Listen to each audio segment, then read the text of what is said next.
વ્યૂહાત્મક સુરક્ષા પર રાષ્ટ્રપતિ ટ્રમ્પનું મોટું નિવેદન. ગ્રીનલેન્ડ પર સુવર્ણ ગુંબજ નિર્માણની દરખાસ્ત. અમેરિકી રાષ્ટ્રપતિ ડોનાલ્ડ ટ્રમ્પે દાવોસ ખાતે આયોજિત વિશ્વ આર્થિક મંચના સંબોધનમાં ગ્રીનલેન્ડના ભૌગોલિક અને વ્યૂહાત્મક મહત્વ પર ભાર મૂકતા એક મહત્વપૂર્ણ જાહેરાત કરી છે. રાષ્ટ્રપતિએ જણાવ્યું હતું કે અમેરિકા, રશિયા અને ચીન વચ્ચેના સંવેદનશીલ ભૌગોલિક સ્થાનને જોતા ગ્રીનલેન્ડની સુરક્ષાની જવાબદારી માત્ર અમેરિકા જ વહન કરી શકે તેમ છે.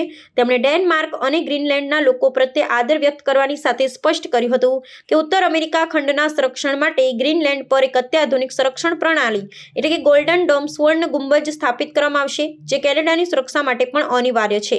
રાષ્ટ્રપતિએ ઇઝરાયેલની સુરક્ષા પ્રણાલીનો ઉલ્લેખ કરતા ભારપૂર્વક જણાવ્યું હતું કે આ પ્રકારની અત્યાધુનિક તકનીક અને સાધન સામગ્રી મૂળભૂત રીતે અમેરિકાની માલિકીની છે. તેમણે અન્ય રાષ્ટ્રોને આ તકનીકી સિદ્ધિઓનું યશ લેવા માટે ચેતવ્યા હતા અને સ્પષ્ટ કર્યું હતું કે ગ્રીનલેન્ડમાં અમેરિકાની રુચિ ત્યાંના કુદરતી સંસાધનો કે દુર્લભ ખનિજ મેળવવા માટે નથી, પરંતુ શુદ્ધ વ્યૂહાત્મક સુરક્ષાના કારણોસર છે. આ નિવેદન દ્વારા તેમણે આર્કટિક ક્ષેત્રમાં અમેરિકાના વધતા પ્રભાવ અને સુરક્ષાના નવા માપદંડો સ્થાપિત કરવાનો સંકેત આપ્યો છે.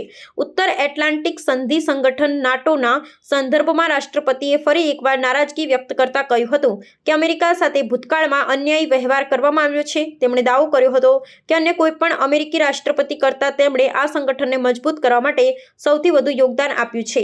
ગ્રીનલેન્ડ પર સૂચિત સંરક્ષણ પ્રણાલીના નિર્માણથી વૈશ્વિક સત્તા સંતુલનમાં મોટો ફેરફાર આવવાની શક્યતા છે, જે અંગે આગામી સમયમાં આ આંતરરાષ્ટ્રીય સ્તરે રાજદ્વારી ચર્ચાઓ તેજ બને તેવા એંધાણ વર્તાઈ રહ્યા છે.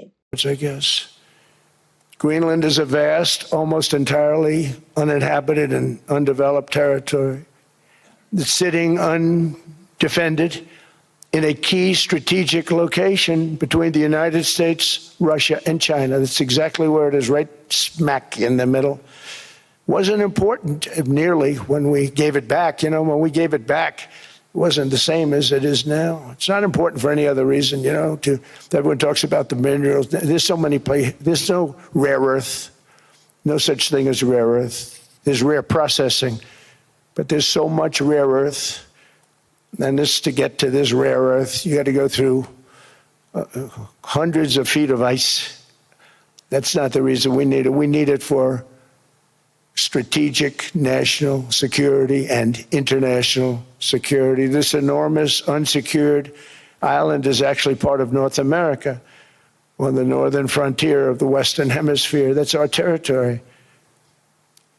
It is therefore a core national security interest of the United States of America. And in fact, it's been our policy for hundreds of years to prevent outside threats from entering our hemisphere, and we've done it very successfully. We've never been stronger than we are now.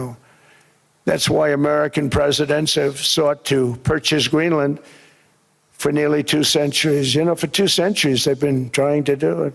They should have kept it after World War II, but they had a different president. That's all right. People think differently. Much more necessary now than it was at that time, however. In 2019, Denmark said that they would spend over $200 million to strengthen Greenland's defenses. But as you know, they spent less than 1% of that amount. 1%. There's no sign of Denmark there. And I say that with great respect for Denmark, whose people I love, whose leaders are very good. It's the United States alone that can protect this giant mass of land, this giant piece of ice, develop it and improve it and make it so that it's good for Europe and safe for Europe and good for us. And that's the reason I'm seeking immediate negotiations to once again discuss the acquisition of Greenland by the United States, just as we have acquired many other territories throughout our history, as many of the European nations have. They've acquired, there's nothing wrong with it. Many of them, some went in reverse, actually, if you look. Some had great, vast wealth, great vast lands all over the world. They went in reverse. They're stuck back where they started. That happens too. But some grow. All we want from Denmark for national and international security and to keep our very energetic and dangerous potential enemies at bay is this land on which we're going to build the greatest golden dome ever built. We're building the Golden Dome that's going to, just by its very nature, going to be defending Canada.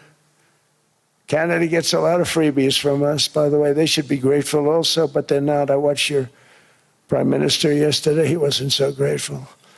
But they should be grateful to us. Canada lives because of the United States. Remember that, Mark, the next time you make your statements. What we did for Israel was amazing, but that's nothing compared to what we have planned for the United States, Canada, and the rest of the world. We are going to build a dome like no other. We did it for Israel. And by the way, I told Bibi, stop taking credit for the dome. That's our technology. That's our stuff. But they had a lot of courage, and they were good fighters, and they did a good job, and we wiped out the Iran nuclear threat like nobody can believe. But this would not be a threat to NATO. This would greatly enhance the security of the entire alliance, the NATO alliance. The United States is treated very unfairly by NATO. I want to tell you that. And when you think about it, nobody can dispute it. We give so much, and we get so little in return. And I've been a critic of NATO for many years. And yet I've done more to help NATO than any other president by far, than any other person. You wouldn't have NATO if I didn't get involved in my first term. The war with Ukraine is an example. We are thousands of miles away, separated by a giant ocean. It's a war that should have never started, and it wouldn't have started if the 2020 U.S. presidential election weren't rigged. It was a rigged election. Everybody now knows that. They found out. Situation more clear than what's currently going on with Greenland. Would you like me to say a few words of Greenland? I was going to leave it out of the speech, but I think I would have been reviewed very negatively. I have tremendous respect for both the people of Greenland and the people of Denmark, tremendous respect. But every NATO ally has an obligation to be able to defend their own territory. And the fact is, no nation or group of nations is in any position to be able to secure Greenland other than the United States. We're a great power, much greater than people even understand. I think they found that out 2 weeks ago in Venezuela. We saw this in World War II, when Denmark fell to Germany after just 6 hours of fighting and was totally unable to defend either itself or Greenland. So the United States was then compelled, we did it, we felt an obligation to do it, to send our own forces to hold the Greenland territory, and hold it we did at great cost and expense. They didn't have a chance of getting on it, and they tried. Denmark knows that. We literally set up bases on Greenland for Denmark. We fought for Denmark. We weren't fighting for anyone else. We were fighting to save it for Denmark.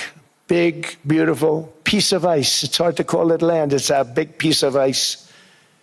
But we saved Greenland and successfully prevented our enemies from gaining a foothold in our hemisphere. So we did it for ourselves also.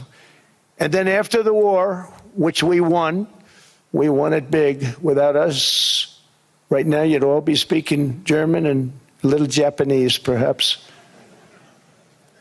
After the war, we gave Greenland back to Denmark.